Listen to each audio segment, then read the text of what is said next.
Next question is, can I get a green card if I have an H-1B visa? So the H-1B visa itself does not lead to a route to get a green card.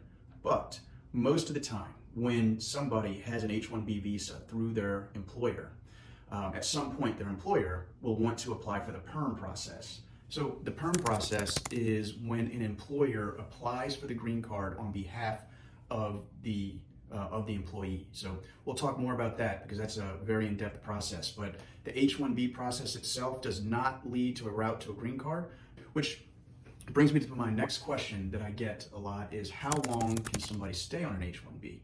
Another great question. So an H-1B is valid for up to 3 years at a time and can be renewed one time for a total eligibility period of 6 years. There are some exceptions to that, especially if somebody's applied for a PERM on their H-1B process, but the general rule is each H-1B period is valid for up to 3 years. It can be renewed one time for a maximum of 6 years. Again, there are some exceptions to that, especially if your employer is applying for a PERM process. It may extend the amount of time that you can stay on your H-1B visa.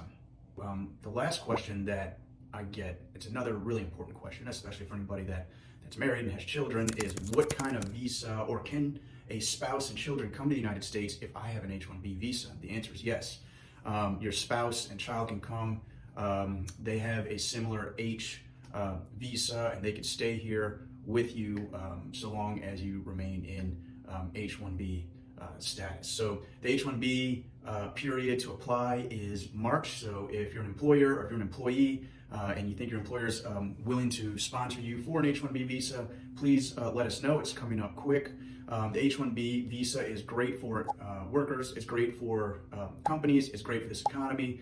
So I hope they increase the cap. Any more questions? Let us know. More coming soon.